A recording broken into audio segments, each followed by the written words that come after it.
The next iPhone marks the 10th anniversary of the first iPhone. It's not just a big design change or a nifty new camera, it's the culmination of so many things Apple's been working on for years. This is the iPhone they've been trying to build all this time. One telling sign of how important the iPhone has been to the last decade is that it's almost hard to remember life before the iPhone. Let's go back in time. It's January 2007. All the best-selling phones are feature phones made by Nokia, which did calling and texting and Snake and not much else. The most popular smartphone was the BlackBerry Pearl. Apple had kind of released a phone already with Motorola called the Rocker, but that didn't go so great. Smartphones were novelties, really. They had hardware keyboards and were for people who needed to email a lot. Then, on January 9th, 2007, Steve Jobs got up on stage at the Macworld conference and blew it all up. A widescreen iPod with touch controls, a revolutionary mobile phone, and a breakthrough internet communications device. Today, Apple is going to reinvent the phone. When that first iPhone shipped in June of 2007, it caused kind of a ruckus. It sold 270,000 models in the first 2 days and 1 million in the course of the summer. And that was even with some serious activation problems on AT&T, the iPhone's exclusive carrier, and that high $599 price. It was already clear, at least to a few people, that the iPhone was going to be big. You could make the case, though, that the iPhone 3G, the second model, was actually the most important one.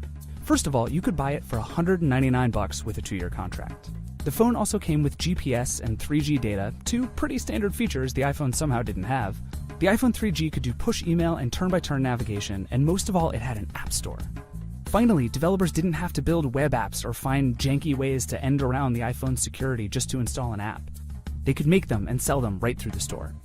There were 500 apps when the store first opened. The App Store was the moment the iPhone became something more than just those 3 things Jobs mentioned in 2007.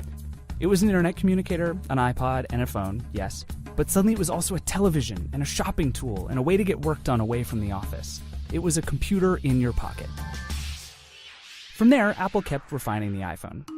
The 3GS was a lot faster and could shoot video, plus copy and paste. In 2010, the iPhone 4 was released at the same price tag of $199 with 16 gigs. It came in this gorgeous stainless steel body and had a front-facing selfie camera. Instagram launched the same year. Coincidence? The 4S brought Siri, that chatty voice assistant, into the world. I found 3 locksmiths fairly close to you. Then, Apple redesigned the whole thing all over again in 2012 with the iPhone 5. But this time, in aluminum. That's also when it changed the EarPods headphones and introduced the Lightning cable.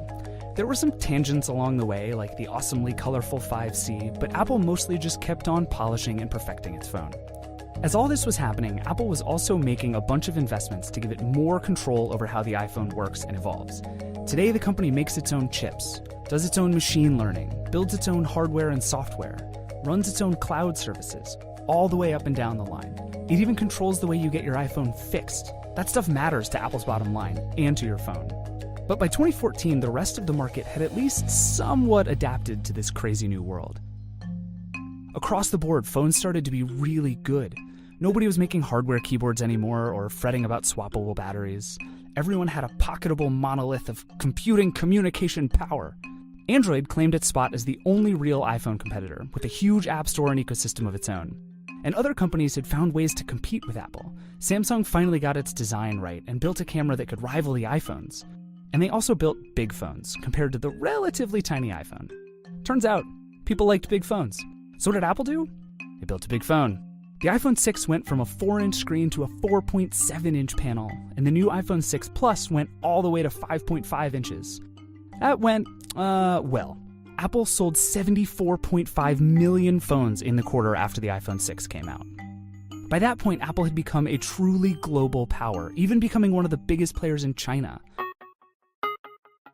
In the years since the iPhone, more and more of the world had come online, and hundreds of millions of people who had never owned a PC were starting with smartphones. A lot of them started with iPhones. After all that, we got the iPhone 6S in 2015, and a year later, the iPhone 7 was released. It came with some small changes and software upgrades.